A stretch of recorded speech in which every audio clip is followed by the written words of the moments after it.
hari igihe Imana igira plan yo kugutabara, yarangiza ikabona utazaba mu nzu ngo uyihe agaciro, ikamanza ikakunyuza mu bupangayi wahaba. Bagufungiraho amazi, bagufungiraho urupangu, bagufungiraho umuriro, bagutukiraho ngaho, nuko nyine iw'abandi haragora. Rero ugomba kwihangana kugira ngo Imana niguhereza nawe inzu ugapangisha abandi, uzamenye ibyo uzakosora mu makosa wakorewe inyuma. Bareke bakuvuge nuko ari igihe cyo kuvuga, bareke bakuvuge bari kukwamamaza, bareke bakuvuge bari kugutangaza, bareke weho komeza ukore, wowe komeza gahunda zawe, wowe komeza usabane n'Imana, komeza uyegere. Ntago hakomeye ibyo barimo kukuvuga, ahubwo hakomeye isezerano Imana yaguhaye, nayo ubwayo izarisohoza. Ntabwo hateye ubwoba inzara urimo kubona, ntabwo hateye ubwoba ikigaragazo urimo. Ihora iri maso kandi ihora ibereye maso umurimo wayo, ihora ibereye maso abayikunda bayizera. Haleluya, haleluya. Ihora ibereye maso abantu bayisenga, wayisenga mu bwihisho, wayisenga ku mugaragaro, wajya mu materaniro, wapfukama mu rugo. Yewe hari n'abajya bibeta bakajya muri wese bakayihamagara byanze, hari n'abayihamagara bari mu mapingu ikumva, kuko Imana yitwa ndiho ndabishoboye, yahozeho, izanahoraho. Ikwimanye mu maso y'abanzi bawe, ikwimanye mu maso y'abatagukunda, ikwimanye mu maso y'abadashaka imigisha yawe. Imana ikuzamuye mu ntera, kuko ari Imana ikwibutse, ari Imana ikwambitse, ari Imana ikwambukije inyanza, ari Imana ikwambukije ibigaragazo wari urimo, ari Imana iguhuje n'umugambi wayo, ari Imana izanye abantu b'ingenzi kuri wowe. Yesu nashimwe, Yesu nashimwe cyane bene data. Imana nyiramahoro ibampera umugisha, Imana ishoboye byose ibarengere. Haleluya. Nabonye ari Imana itajya igira intege nke cyangwa ngo igire abikunda cyane, igire nabo yanga. Igeze ku bayede yitwa Imana. Haleluya. Igeze no ku banyonzi yitwa Imana, iragenda. Igeze ku bamotari yitwa Imana, igere ku bataxi voiture yitwa Imana, igeze ku bashoferi muri rusanze, yaba utwara intoya cyangwa inini, yitwa Imana, kuko yitwa Imana data wa twese. Imana ishimwe cyane. Reka nkubwire ngo abantu bakunanirwa ariko Imana ntiyakunanirwa. Reka nkubwire ngo abantu bagusiga ariko Kristo wabambwe igorogota ntiyagusiga. Reka dusenga Imana. Ku mazina nitwa Pastor Ezechiel mfite umukiza. Tugiye kubana mu ijambo rivuga ngo humura, Yesu aracyahari. Haleluya. Byarenga inkombe ariko ntibyarenga ijambo ryavuzwe n'Imana ku buzima bwawe. Haleluya. Mana data wa twese, ineza yawe iraduhagije. Tuguhaye kaze na karibu, tubohoje iki kirere mu izina ryawe Yesu. Reka utujye imbere, reka udushoboze rwose kandi uturwanirire, uduhe imbaraga, utwuzuze umwuka wawe wera. Imbaraga zawe zituganze muri byose, kuko uri umwami ibihe byose. Urakoze. Amen, amen, amen. Mana ishimwe cyane, Mana ihabwe icyubahiro. Numvaga mfite ubwuzu n'ishimwe nari maze kwivuga, uretse ko kwivuga ntibiteye isoni, nk'abakozi b'Imana. Ku mazina nitwa Pastor Ezechiel mfite umukiza. Ndi umugabo, ndubatse, mfite umugore. No kuri pe, Imana yampaye mu gihe cya nyacyo.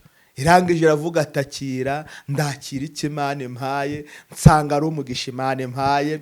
Haleluya, haleluya. Ariko naho waba uri mu bibazo, naho waba uri mu bigeragezo, inshuti zaguta, abavandimwe bagusiga, ndetse bashobora no kuba kure yawe, ariko humura. Hari Imana itarakuvanaho amaboko, hari Imana itaragusiga, hari Imana ikiri kumwe nawe. Ijambo ryarambwiye hariya mu Bami ba kabiri ibice byaho 2 ku murongo waho wa 6 haranditswe ngo Eliya arongera arambwira ati, ndakwinginze sigara hano kuko Uwiteka antumye kuri Yorodani. Nawe aramusubiza ati, nkurahiye Uwiteka uhoraho n'ubugingo bwanjye. Haleluya. Sinsigara. nuko barajyana bombi. Imana ihabwa icyubahiro, Imana ishimwe cyane. Hari abantu bagutaye mu bibazo, hari abantu bagutaye mu bigeragezo, hari abantu bagusize mu rugamba, hari abantu bagutereranya aho bari bakenewe. Haleluya.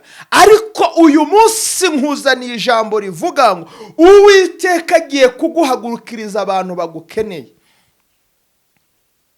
Iyo abantu bakurushye cyangwa bakunaniwe ntago bifuza kukubona, ndetse niyo bakumvishije barakangarana. Ariko abantu bagukunda, abantu bagukeneye, igihe cyose bumva mwahorana, bumva mwagumana, bumva mwagendana, bumva mwavugana. Haleluya. Imana ishimwe cyane. Humura, komera, uko biri kose Imana igufiteho umugambi mwiza. Mu by'ukuri Eliya nawe yumvaga yakwizamukira akajya mu ijuru kuko cyari igihe cye cyo gutaha. Ariko kuko Elisa yarazi neza imbaraga zari muri we, abona ko kutaba kumwe nawe ari uguhomba. Arangije aravuga ati ntabwo wansiga, nkurahiye Imana yera yo mu ijuru, nkurahiye Uwiteka ushoboye byose, sinsigara. Aramubwira ati noneho ngaho tugende.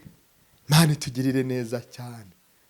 Imana ihagurutsa abantu bagukunda, bakwemera, batifuza kuba kure yawe, batifuza kugusiga, batifuza kurya waburaye, batifuza kwambara neza wambaye incocero, batifuza gutunga ntacyo utunze, batifuza kugenda mu mamodoka wowe uri gukuba amaguru hasi. Imana iguhagurukiriza abanyamumaro. Imana yahagurukije umunyamumaro mu ruhande rwa Elisa, biramenyekana kandi ngo mu isezera rye, haleluya, yasize amuhaye umugabane ndetse ngo wa kimwe cya kabiri w'impano ze amuhereza n'umwitere we. Imana iduhane umugisha cyane.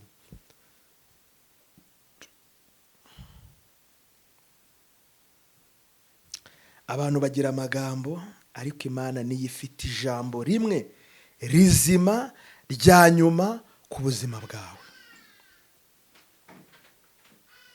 Abantu bagira intambara, haleluya, abantu bagira ishyari, abantu bagira inzangano, ariko ndagutangariza ko Uwiteka uwera wa Isiraheli ari we ufite ijambo rimwe rizima, ari we uvuga rimwe gusa bikaba, ari we utegeka ibintu bigakomera.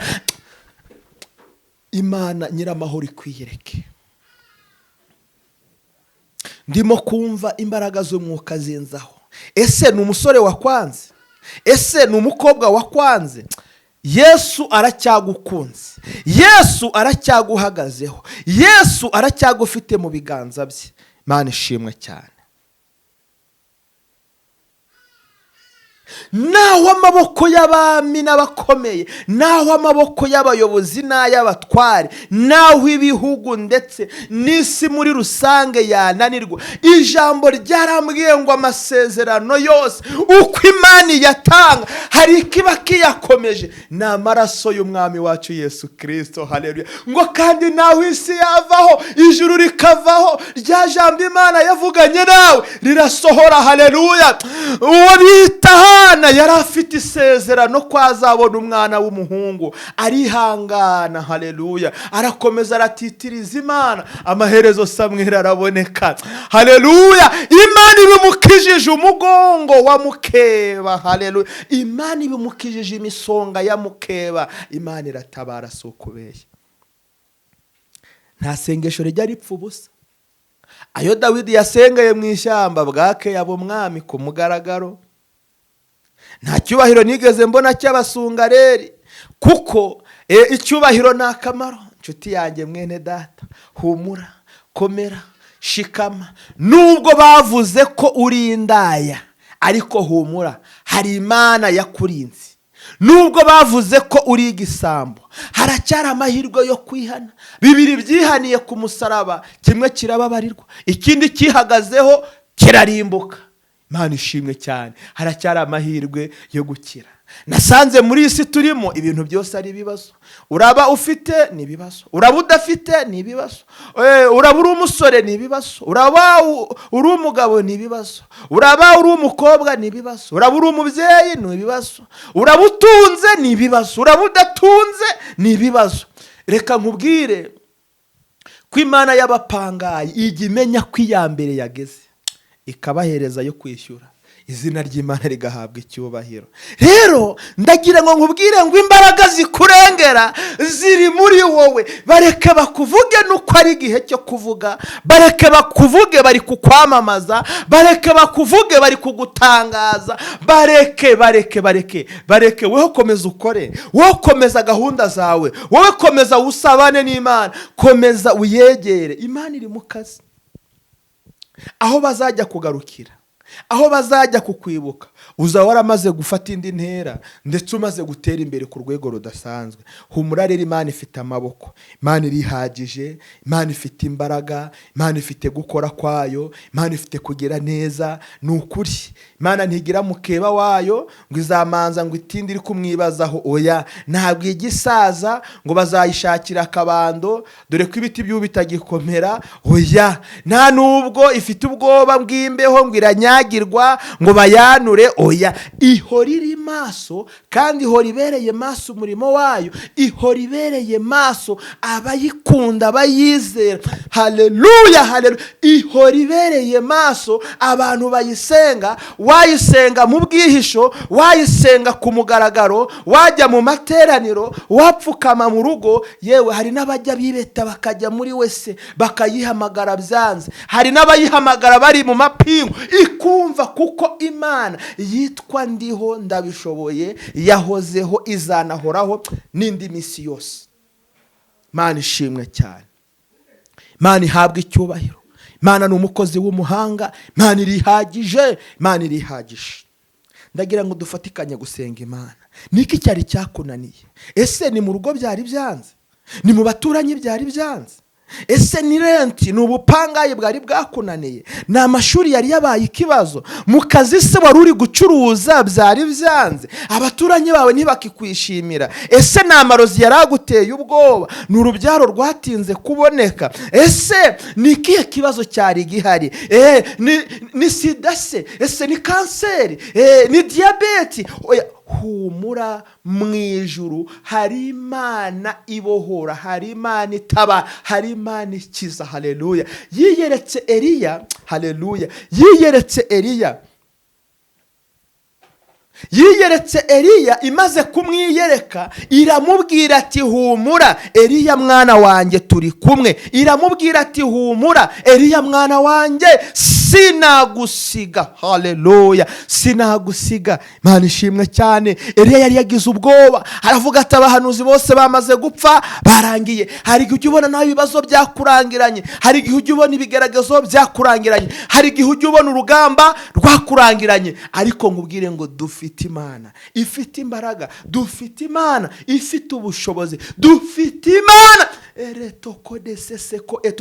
nibyo, dufite Imana ivuga bikaba, yategeka bigakomera. Uyizeye gute? Mubanye gute? Ni Imana itanga ubwenge, ni Imana yigisha kuva primaire, kaminuza zikaminuza, ndetse ikageza ku rwego ishaka. Imana ishimwe cyane. Ni Imana ihindura inyanja, haleluya, ikabonekamo umuhanda. Abanyamasezerano bakambukira humutse, bakagera mu masezerano yabo, bakagera mu cy'Imana yavuze. Humura, ntago hakomeye ibyo barimo kukuvuga, ahubwo hakomeye isezerano Imana yaguhaye, nayo ubwayo izarisohoza. Ntabwo hateye ubwoba inzara urimo kubona, ntabwo hateye ubwoba ikigaragazo urimo. Teka arimo kumbwira ngo ninkubwire ngo agiye kukoherereza umuvunyi mu kibazo cyawe. Ndabyibuka Abayisiraheli bari bamaze igihe barengana, ngo nuko Uwiteka bitegereje abagirira imbabazi, arangije aboherereza umuvunyi witwa Anatanayeli. Haleluya. Ngo maze ngo icyo gihageze mu kibazo cyabo, nuko ngo kiratsinda. Nawe Imana ikohereza umuvunyi mu rugamba urimo gucamo, Imana ikohereza umuvunyi mu magorwa urimo kugorwa, Imana ikohereza umuvunyi. Mu rugamba uhagazemo, mu rugo rwawe Imana iguha umuvunyi, muri famiye izana umuvunyi, mu rukiko yohereza umuvunyi, mu karere yohereza umuvunyi, mu gihugu akohereza umuvunyi, akuburanire byemere kandi bimenyekane mu izina rya Yesu. Haleluya. Ni Imana ivuga bikaba, ni Imana itegeka bigakomera. Ni Imana rwose. Yagaragaye kwa Lazaro, si uko ari we mupfu wari wapfuye gusa, abapfu bari bapfuye uwo munsi ni benshi, ariko impamvu yagaragaye kwa Lazaro kwari ukugira ngo imirimo y'Imana n'imbaraga z'Imana bibonekere muri we. Imana ishimwe cyane. Ndabyibuka mu mudugudu wa Nayini hari umubyeyi wari umupfakazi ngo ndetse afite umwana umwe gusa, uwo mwana nawe yapfuye, maze ngo nuko Yesu amwitegereje, haleluya, amugirira imbabazi. Arangije ngo akora ku kiriba, arababwira nimuhagarare, nuko ngo barahagarara, bagihagarara bashira hasi. Arangije ngo ategeka uwari wapfuye, muhungu ndagutegetse haguruka. Arahaguruka, ngo amaze guhaguruka amusubiza nyirawo. Imana igizuri ibyapfuye, Imana ijya imenya ko usigaye kuri finali, yarangiza ikagira uko ibigenza. Imana ijya imenya ko utuye mu manegeka, yarangiza ikishakamo uburyo izagushyira ku mudugudu hamwe n'abandi. Imana ishimwe cyane kuko ari inyembaraga. Imana ifite imbaraga, Imana ifite ubutwari, si uko yakwibagiwe. Yesaya 5:4 ku murongo waho wa 7 haranditswe ngo noneho mbaye nkuretseho akanya gato, ariko ndagaruka ngo ukoranye, nkufitiye imbabazi nyinshi cyane. Ikigaragazo rumazemo iminsi ntago Imana yari yabyibagiwe, ahubwo hari igihe Imana ibona igiye kuguha nka miliyoni 20 kandi ziri buhombe, yarangiza ikaguha imwe ngo iyikwigishirijeho, ya yindi imwe yahomba ukagira ngo byarangiye, kandi hari 19 zisigaye inyuma Imana igiye kugutabariraho. Hari igihe Imana igira ndetse plan yo kugutabara, yarangiza ikabona utazaba mu nzu ngo yiha agaciro, ikamanza ikakunyuza mu bupangayi wahaba. Bagufungiraho amazi, bagufungiraho urupangu, bagufungiraho umuriro, bagutukiraho ngaho, nuko nyine iw'abandi haragora. Rero ugomba kwihangana kugira ngo Imana niguhereza nawe inzu ugapangisha abandi, uzamenye ibyo uzakosora mu makosa wakorewe inyuma. Imana itugerere neza cyane. Mwagiye mumenya ubwenge, ariko wagize ngo Imana hari ikikora se itagifite muri gahunda? Byose ni ku murongo. Imana ishimwe cyane. Ndagira ngo twisengere Imana, ariko tutarasenga ndimo kumva hari icyo Mwuka w'Imana arimo kunyongorera. Arimo kumbwira mbwire abantu bubatse ngo Imana ibagarutseho, irabubakiye kandi ingo zanyu irazikomeje. Umwuka w'Imana ari kumbwira ngo nimbabwire mwe wabari kurira, Imana igarutse kubahoza kandi igarutse kubagirira neza. Nukuri nimuhumure, mwe wabarushye abaremerewe mwihangane, Kristo niwe uje kubaruhura. Izi ngoyi, iyi mitwaro, iyi mizigo yose mwari mwarashyizweho, Uwiteka aje kuyibavanaho.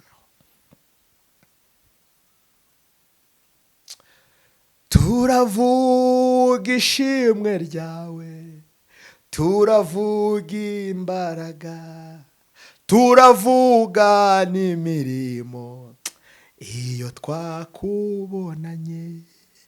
Harabiringira abantu bakabahemukira, ndetse babahanga amaso bakabakoza isoni.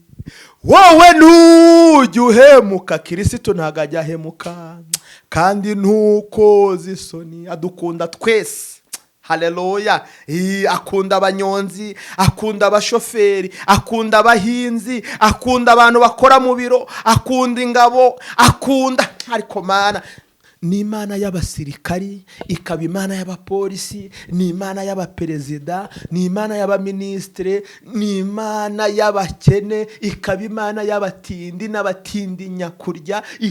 Ariko Mana we, mbabarira ureme aho byari bigeze byihorere, Yesu aje kudimburamo kuko yongeye kukuzamura. Ni ukuri, Yesu yongeye kukwibuka, Yesu aragutabaye. kandi ni ukuri hari n'abantu bari bamaze iminsi barirukanywe mu kazi, barapurayinze, baradepoje, byaranze, ariko Imana irambwiye ngo wowe wumvise ubu butumwa bukinguye igisubizo ku buzima bwawe. hari n'uwari umaze iminsi yarabuze inzu, ndabona hari uw'Imana ihaye inzu mu izina rya Yesu. mbonye Imana ikinguye ikirere n'igicu, kuko hari n'uwari afite akazi ariko akabura uburyo agakora kubera ikibazo cy'abana. Imana irambwiye ngo iguhuje n'abantu b'umugisha bakurebera abantu ugiye gukora mu izina rya Yesu. Imana ikoze igitangaza. yewe iyo abanye na Yosefu mu rwobo rw'intare, haleluya, mu rwobo bene se bari bamucukuriye, Imana ikanga ko aruheramo. Imana irakwibutse, nawe irakwimanye. ikwimanye mu maso y'abanzi bawe, ikwimanye mu maso y'abatagukunda, ikwimanye mu maso y'abadashaka imigisha yawe. Imana ikuzamuye mu ntera, kuko ari Imana ikwibutse, ari Imana ikwambitse, ari Imana ikwambukije inyanza, ari Imana ikwambukije ibigaragazo wari urimo, ari Imana iguhuje n'umugambi wayo, ari Imana izanye abantu b'ingenzi kuri wowe, abantu bagukunda rwose kandi bakwishimira iminsi yose. zera imbaraga z'Imana. Imana iragukijije, Imana iragukijije. hari amakosa 4 abantu bajya bakora, ngira ngo nkubwire uyu munsi wongere ushyireho akadomo. ikosa rya mbere ni ukubwira abantu igenamigambi ryawe, imishinga ufite gukora, kuko iyo bamaze kuyimenya babona uko baza kukurwanya no kuyinesha. abarozi babona uko baroga, kuko bamaze kubona vision plan yawe.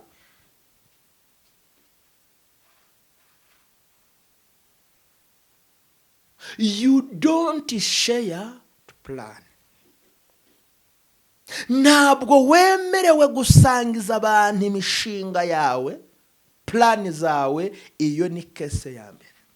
kabiri, wibabwira ko byanze, wibabwira ko byananiranye, wibabwira ko akazi kahagaze, wibabwira ko no mu rugo byanze. ongera ugire ibanga mu mutima wawe, ihagarareho. Yesu nawe aza guhagarare. kandi ubuze ubwenge, Imana iramureka. komeza wiyandagaze, ukomeze uririmbire mu bigeragezo ku misozi aho batakwitayeho se tu.